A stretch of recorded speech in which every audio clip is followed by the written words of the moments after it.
Hey everyone, happy Friday. Julie Burke here, founder of CreateSuccessWithJulie.com. Hey, listen, I got a question, and it was, how do you, I guess, how do you reach out to cold market or people that you haven't talked to in a while, especially on Facebook or social media? And they asked me to do a training on this. You know, for those of you that don't know me, I've been in network marketing for 4 years, was never even heard of the profession. Within a year, I went to a 6-figure, and then by 23 months, went to a multiple 6-figure business. And I did recruit and sponsor probably about 80% off of Facebook. And so I really mastered, social media. And I want to answer this question. And you guys, I'm going to be honest. Listen, I've done offline recruiting, I've done online recruiting, and you guys, it's the same. And I'm going to say this over and over, and I know this might sound like cliche, but you guys, you have to lead with passion and lead with your heart, and realize that not everybody is going to be your prospect. Okay. Number one, you want to understand that. Number two, when you go into the conversation, you have to have posture. You have to have good language and good tonality. Okay. So I'm going to give you some examples, but before I do, I dive into that, I want you to really focus on the language part. You know, it's okay to start with a script. If you're new, I understand we love scripts. However, you really want to change it to your voice. You guys, we don't all talk alike, right? Like, we don't all say the same words and speak the same. So you have to be real. You have to be true, or people are going to be like, what's going on with Julie? She sounds automated. You don't want to sound automated. Okay. So 2 quick tips on tonality. When you introduce yourself, you want to have like an upswing in your voice, like that, bring it up like, hey, Julie Burke here. I'm so excited to speak with you. Right. And then when you're going down to the close, you want to get a little bit, you don't want to be as high. You want to bring it down. Okay. But here I say this all the time, you guys, manage your expectations. All right. So whether you are offline and you're talking to people and you are complimenting them, I have this process. You meet someone, you think they're great. Start with a compliment, right? Open the conversation. Ask them if they are open to other opportunities. You guys, it's really that simple. Are you open? Would you take a look at something, right? And then it's just leading into getting their information and then following up. Now, if you're on Facebook, it's really the same thing. So let's say you haven't spoke to somebody in a while, right? Because I get this question often. Well, I went through my warm market and my hot market, and now I'm into kind of, people I haven't talked to since like high school. That's okay. It's okay to reconnect, but really have expectations that in that first connection, you have to reconnect and build a relationship. So at that point, your company might not come up, and that is okay. What you've done is you started something that now they're going to start following you. They're going to start checking you out and seeing what you're doing, right? So I might reach out to somebody and say like, hey, Sue, how are things? How's the family? It looks like Johnny's doing great at baseball, whatever it is, right? And then, what have you been up to lately? I would love to grab coffee. How's business? How's work? Things like that. And here's the cool part. If they come back, your main objection here is to find out everything about them and get them talking about themselves. And the best way to do that actually is to bring it from online to offline and do a call, right? Do a call, like a catch-up call. Now, here's the cool thing. You want to find common ground. And then when they come back and they start asking you like, hey, what have you been up to? What are you doing? Say, you know what? We'll get to that in a minute, but I really want to hear more about your job, or, reverse it.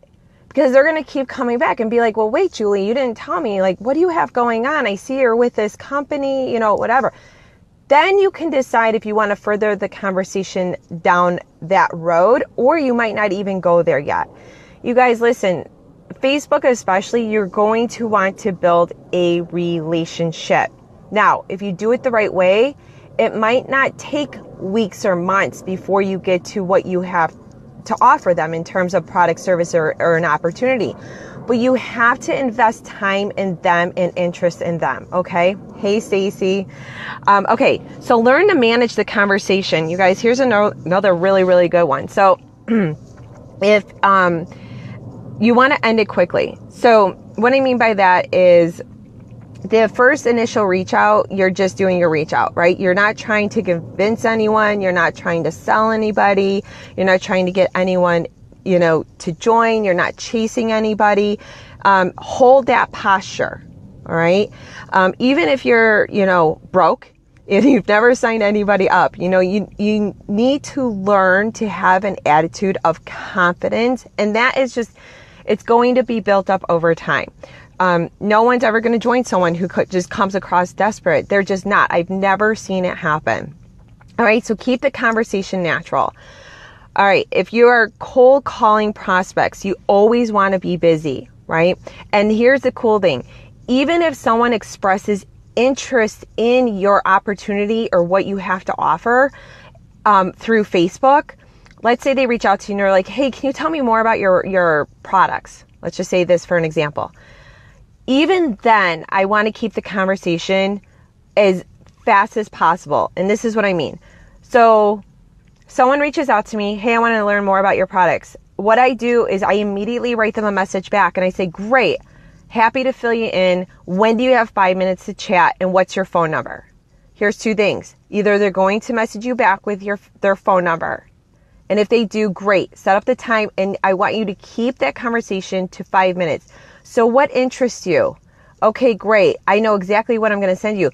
The whole purpose for this call is so that they can hear your excitement and your voice and your passion. You're saying, listen, I'm real busy. I have to run, but I just wanted to see what your goals are or, what you're looking for in terms of your travel or your skincare or what, you tailor it to your business and say, okay, great. Now I know what tool to send you. It's a short video and then set that follow-up call at that moment. Okay. But always be in a rush, right? You always want to be busy. This was something that really, people would think, okay, you're going to jump on the phone with me and you're going to spend all this time on the phone with me trying to sell me and your product. I was like, no, listen, I really have only 5 minutes. I need to know what you're curious in, what your goals are. So I know what to send you, right? And then I want to set the follow-up because you want to control that conversation from day one. You guys be in control. This goes back to the posture. Don't just leave your business flailing about because if you just leave it open-ended, like, hey, take a look at this. And if you're interested, call me. No. They're not going to call. You have to really take it to that next step. All right. And the other flip side of that is if they don't message me their phone number and they're like, just tell me what it is.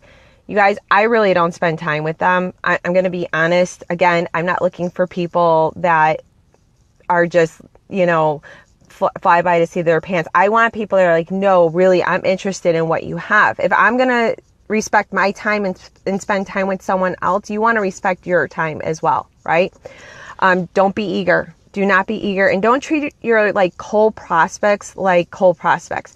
You want to treat them like people with a heart, right? And that you have the solution for them. And that's what you're here to offer them, whether they want it or not, right? It's up to them. Okay. And then the last one is manage your eagerness. So imagine those salespeople that are in the mall, right? You know who I'm talking about. They're standing outside the stores. They're yelling. They're, smacking their face creams together and passing it out or their hair creams. And they're like, come on, sit in my chair. Get over here. What do? Think about it. What do you do? I don't know about you, but listen, most of the time I'm busy and I'm not thinking about putting hair cream in my hair at that moment. I'm walking right by and they're driving me crazy. So you have to think of that in your own business. Is that who you want to be? No, you guys, when you are connecting with people, whether it is on social media or offline, it is the same approach. You're talking to people with a heartbeat. You're talking to people that want or need what you have or don't want or don't need what you have. All your job is to discover those that want what you have. So whether you haven't reached out to them in a while or not, that should not matter. You could simply reach out to somebody and say, listen, Sue, I know we haven't spoken in a while, but I found something. I am so passionate about it. And I don't know if it's going to be right for you, but if you have 5 minutes, I would be so grateful if I could just fill you in on what it is, because if it's not for you, it might be for somebody that you know. Would you give me 5 minutes? Right? Like, it's that simple. All right. So listen, I hope this helped you. I know this training was a little bit longer, but I really want you to understand that the approach is different in terms of maybe a different situation, whether you're going referral, whether you're going business, whether you're going opportunity, but it's all still the same approach in regards to reach out offline and online. And you always want to lead with a compliment if you can. And be real. Recognize that you haven't talked to Sue in 20 years and you're not just reaching out to sell her your products. Like, you have to rebuild that conversation. And the question to me was, how do you connect on social media without having to build a relationship for weeks? If that's the attitude, then it's going to come across to the person. Okay? So you have to go in and understand that it's a relationship, there's value there, and that, it might happen faster for some people. But if you cultivate it, and if you just simply ask them if they would give you 5 minutes to take a look at something, because who knows, maybe they have an Aunt Sally that needs to lose weight or needs help with skin or wants to take that, dream trip and is looking for discounted travel. Whatever it is, you have to connect with people and ask for those referrals. Okay. So I hope this helped. If it did, please share it with anybody that you know that is looking to connect with people online and offline. If you want some extra help in terms of some verbiage to use right in the beginning, go to my website and grab my 41 bulletproof one-liner conversation starters for your cold market, your warm market, your hot market. Like, literally, you could use it anywhere. And then I have a reconnecting sequence afterwards on how to reconnect with people after you get their numbers and so forth. And so make sure you drop your email, get that, share it if you found value, and comment below and let me know what you are struggling with so I can do more of these. I love doing these training videos, you guys. And so I really want to help you. And as always, live in joy, purpose, and freedom. Be blessed, everybody. Mwah. Oh, Katrina, I just saw your response. I love it. Light bulb moment. Love it. Yes. Yay. Okay. I'm now leaving for real. Okay. Bye, everyone. Have a great Friday.